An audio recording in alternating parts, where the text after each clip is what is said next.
Timmy screamed. His dad's eyes were filled with madness as his hand clamped around the boy's ankle. In his other hand, a hypodermic needle glinted as it caught the light. "Just stay still, Timmy," he said, voice hoarse and threatening. "You owe this to the family." Just down the hall, Mom watched with an evil smile. None of them had any idea about the ones running towards the house outside. Hours earlier, Timmy was trapped down in the darkness of the basement, arms bound. He remembered having a bed once. They all had beds, their own rooms even. That was before the terrible change had come over Timmy's parents. Now his bed was little more than a thick piece of fabric in the corner of his cage, one of 4 installed in the basement, the kind designed for large and aggressive dogs. Even if he had tools, he'd never be able to file through the bars, and that's exactly how his parents wanted it. There were terrible noises down in the basement, even when Mom and Dad weren't working down there. Timmy had siblings once, Johnny, Alice, and Elliot. It was insane to think it was only 2 years since they'd all lived a normal life. They'd gone to school, eaten 3 meals a day, gone on vacations, back when Mom and Dad still had their jobs at Prometheus Labs in the biogenetics department. But when Prometheus collapsed, something changed. Timmy's parents, once loving and jovial people who tucked them in every night and read them bedtime stories, became cold and distant. They'd stare off into space most days, trance-like, sometimes ignoring Timmy and his siblings when they tried to talk to them. They stopped living and started sleepwalking through daily existence. Timmy and the others had noticed that their parents would stay up late at night, arguing about bills. They went from 2 cars to 1, and then that car was exchanged for a far worse one. They stopped having branded food and started getting the Brand X alternative from supermarkets. They went from being understanding and patient to flying into yelling, screaming rages at any of the kids when they made even the tiniest mistake. Everything that had been so beautiful and perfect had all turned to ash. And then the stranger in the suit arrived. All the siblings knew something was wrong when the man first arrived. He was like a human draft, a frigid wind blowing through their halls that chilled them all to the bone. The kids thought he looked like a vampire, pale and gaunt, with an expensive but oddly old-fashioned looking suit. He always carried a red leather briefcase with the letters MCD embroidered on it in gold. Whenever the stranger in the suit visited, the mom and dad would send the kids up to their rooms so they could discuss their mysterious business in private. But how could a child not be curious about this? They all listened in secret through the floors, catching snippets here and there. "You're sure this is the only way?" they heard Mom say. They strained to hear the reply, but the stranger in the suit always spoke softly, choosing his words with care and purpose. But there were fragments that traveled up and through the floor. "My employers firmly believe that children are the best for this. They're pliable, moldable, unburdened by a developed ideology." Timmy and the others had no idea what most of these words even meant, but something about them rang with a distinct sense of threat. Then they heard their father, with a voice flat and serious, say, "And you can guarantee $1 million ahead if we keep our end of the deal?" A long pause. The stranger in the suit considered. "That depends on the quality of the mutations." The stranger left after that and drove away in a car that the kids always thought looked like a luxury hearse. Their parents remained down in the kitchen for some time after that, talking. "I'm not sure. We've had them for years," they heard their father saying. "It's a once-in-a-lifetime opportunity," their mother replied. "We could always have some more." The day after that, Mom and Dad changed again. They barely spoke to the kids at all, but they were smiling more. They spent most of their time in the basement. All the kids knew that their parents were scientists in some way or other. Perhaps, the kids figured, they were working on some invention down there. They all held out the vain hope that if they did create some stupendous invention, maybe things could go back to the way they were before. Soon enough, they'd be proven wrong in the worst way. Mom and Dad started watching them all, the way someone might look at some insect pinned into place beneath a microscope. The kids started to feel paranoid, noticing now and then that while they were playing or watching TV, their mom or dad might be standing quietly somewhere behind them, looking through a doorway or peering around a corner, only to back away or disappear the second any of the kids noticed them. They felt exposed, observed, like Mom and Dad weren't looking at them as loving parents, but as test subjects. and it wouldn't take long for this to become literal. It began during a tense family dinner. They used to be so lively, filled with conversation, or occasionally sitting in front of the TV together while eating. But for months now, they had dinner in silence. The kids were made to eat an unpleasant, thin gruel that would always leave them going to bed hungry. Johnny was the one who made the mistake of complaining, asking when they'd get real food again. Soon enough, Mom and Dad were screaming at him until they were trembling and crying in their chairs. He tried to apologize, tried to beg for mercy, but nothing got through to Mom and Dad. Their father grabbed Johnny by the wrist and dragged him down to the basement, kicking and screaming. Johnny needed to be taught some manners. It would be the last time that any of them would see Johnny, well, as Johnny, ever again. But the rest of them would be getting the same treatment soon enough. One by one, something would send all of them down to the basement. Alice made the terrible mistake of asking for help with some of her math homework. It was hard to concentrate being hungry all the time. Mom smiled and said that, yes, of course she could help. But it would be so much easier to focus down in the basement, wouldn't it? Alice was terrified, but she didn't want to argue. She saw how they treated Johnny. So she was a good, obedient little girl and was led down into the basement by Mom. When she saw what was already down there, she screamed. But she didn't scream for long. Elliot was next. He didn't do anything, not really. They didn't even give him any time to think. Mom and Dad woke him up in the middle of the night and told him to come downstairs. They had the most amazing surprise to show him. And in the more neutral sense of the word amazing, as in to produce shock and awe, then they were telling him the truth for once. Elliot was let down into the basement like the others, and then Timmy was basically an only child. He wouldn't stay topside forever. Of course he wouldn't, as much as he would have liked living in that comforting lie. They didn't even bother to make up an excuse in the end, just told him to come down to the basement to see how his siblings were, in their word, progressing. Timmy crept down the long, dark stairs into the basement, hearing strange and terrible sounds down there. Then the lights came on. Timmy's heart almost stopped in his chest, seeing them, seeing what they'd become, knowing on some level what they would never be again.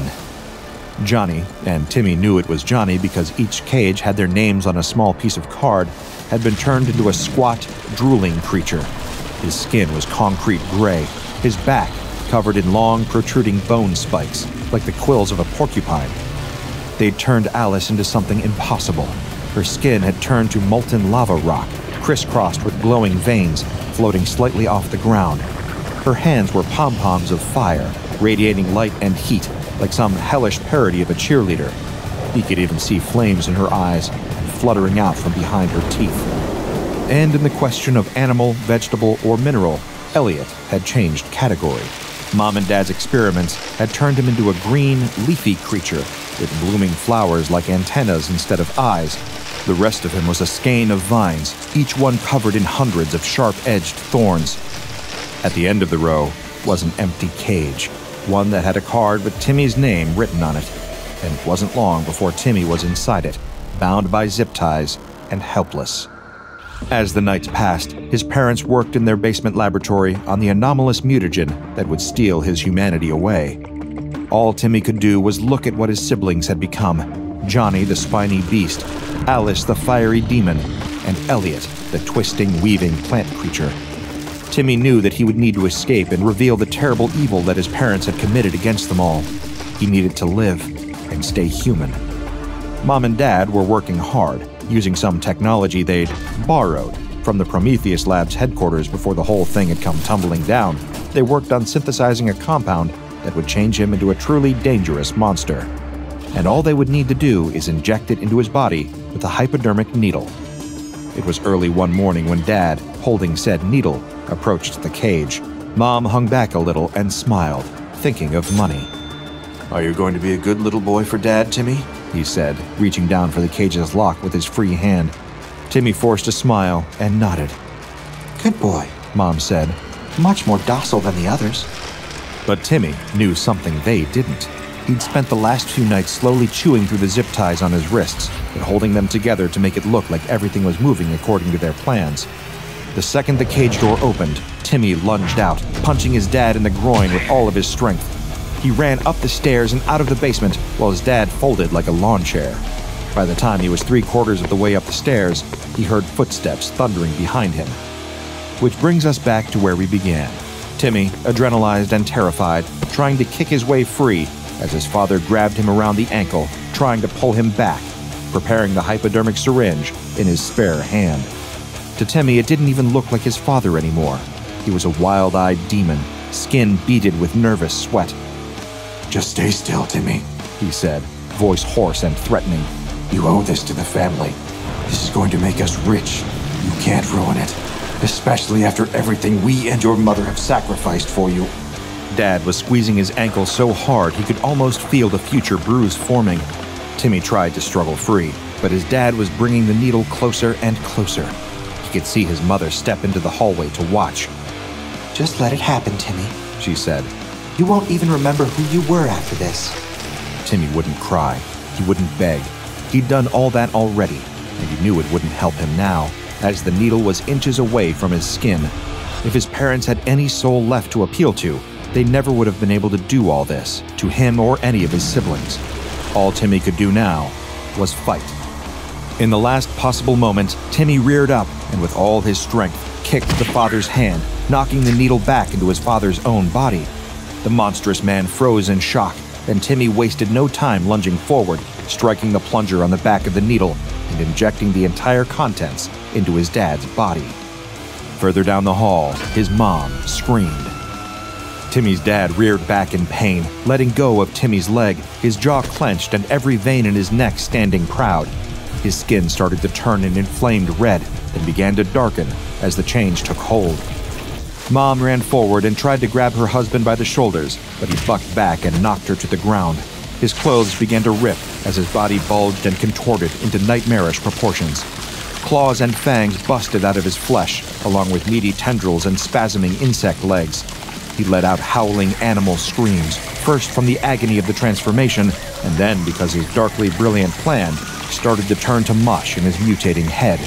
And Timmy was filled with horror, not just at the sight of it, but at knowing this was so very nearly his fate. But there was no time to sit and watch. Timmy ran up to the front door and tugged on the handle, but it wouldn't budge. It was locked. He struggled at the mechanism as he turned to see the monster that was once his father and his rage-filled mother barging down the hall towards him. All he could do was dodge out of the way and run into the nearby living room just to put some space between him and them. His father was still howling out his monstrous roar, and his mother, spitting with rage, was screaming, You worthless, terrible boy! You ungrateful monster! Timmy narrowly dodged the whipping of his father's tendrils. His mother had pulled out a .38 snub-nosed revolver and started firing it erratically around the room, thankfully at least too enraged to aim with any real accuracy. But there was no other way out of the living room. His terrible parents had cornered him here. He could feel his father's many-clawed limbs reaching out for him as his mother lined up another shot. And then, a fireball hit his father's mutant body, lighting up his back in flame. Timmy turned with astonishment to see that Alice was there in the doorway, her brimstone body glowing with energy. Her eyes burned with rage as she summoned up another fireball in her hand. Don't hurt him, she forced out through a mouthful of embers. The monster father, still burning, turned and began loping towards Alice, knocking her back into the hall. Mom panicked and began trying to drag the monster that was once her husband away from their anomalous daughter. No, Mom yelled. That's $1 million there. But before Dad could bear down upon Alice fully, he was suddenly pincushioned by a barrage of bone spikes. Johnny, who crawled up into the hall, was letting out monstrous screeches. It seemed that Timmy's siblings had remembered more of who they once were than he or his parents had once believed. They were banding together to prevent Timmy from sharing their fate, but there was still one more sibling to go. The entire ground rumbled and collapsed under his mother's feet as the thorn-covered vines of Elliot unraveled up around her and clung into her skin. She screamed in pain as the vines got tighter and tighter, expressing every moment of rage and agony that his evil parents had put him through. You ruined everything! You worthless little brat! Timmy's mother screamed and pointed the revolver at Timmy. A gunshot rang out, but not from Mom. A bullet had flown with expert precision through the living room window, knocking the revolver from Mom's hand. She was so shocked that she seemed distracted from the thorny vines piercing her skin, and that shock only escalated when men in SWAT gear smashed through the front door with a battering ram and repelled in through the living room window. Dad reared up in all his terrible monstrosity and tried to attack the interlopers. They gave a counter-argument in hot lead, going full auto and shredding the monster that Dad had become with sustained gunfire. Mom screamed in horror at the sight of it as the SWAT operatives grabbed her and dragged her out of the hole in the ground where the thorny tendrils receded. The men slammed her against the wall and handcuffed her as she screamed and protested her innocence. More and more of these armored tactical soldiers ran into the home, using specialized tech to subdue not only Mom, but the anomalous children too. One of the men walked up to Timmy, who was understandably confused and terrified about this, and lifted up the visor on his tactical helmet. Don't worry, kid, the man said. We're the good guys. You're gonna be safe now. Everything after that was a blur. The Foundation contained all the children, arrested Mom, and dragged out Dad's mutated body to be dissected, studied, and later burned. After removing all the equipment from the basement and discovering the full extent of Mom and Dad's correspondence with the stranger in the suit, the whole horrible truth came to light.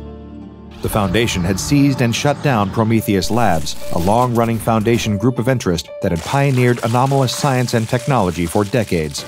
Mom and Dad had been two of the lab's most promising new scientists, spearheading the new biogenetics division, only to have their lives ripped away from them. Details of Prometheus Labs' former employees had been purchased by representatives of Marshall, Carter, and Dark Limited, a sprawling, anomalous enterprise composed of auction houses, exclusive private clubs, and an equity division. They contacted Mom and Dad, and they made an arrangement. If Mom and Dad could transform their 4 children into powerful and dangerous anomalies, Marshall, Carter, and Dark Limited would buy them at a high price and turn them into super soldiers before selling them off to the highest bidder. And they would have succeeded, too, had a Foundation mole embedded in the nefarious corporation had not intercepted some of their communications in the nick of time. If this hadn't happened exactly when it did, Mom and Dad likely would have become very wealthy people. Alice, Johnny, and Elliot, the 3 children who were changed, are still in Foundation containment, undergoing mental rehabilitation after the trauma they'd suffered at their parents' hands. Due to their anomalous nature, they will never be allowed to leave Foundation containment. Timmy was a little luckier than that. Because he wasn't in any way anomalous, the Foundation was able to debrief him and then give him amnestic treatment. As far as Timmy knows, his parents died in an accident, and he's always been an only child. He now lives with some distant relatives in a different school, in a town far from his own. He will live a normal life. And with Dad dead, you may be wondering what became of Mom in the end. Given that she wasn't anomalous in nature, the Foundation had no reason to contain her, as they were doing with all the mutated children. She wouldn't be leaving the containment site either, though. She's now started her life as a member of D-Class personnel, and next week, she'll be getting her first assignment, some cross-testing with SCP-106, the Old Man. For an evil parent caught in an act of ultimate cruelty, we can't think of a more appropriate fate. Check out the Dr. Bob Patreon and become a junior researcher today. Now go and watch another entry from the files of Dr. Bob, like She Bought a Labubu Doll. What happened next is terrifying.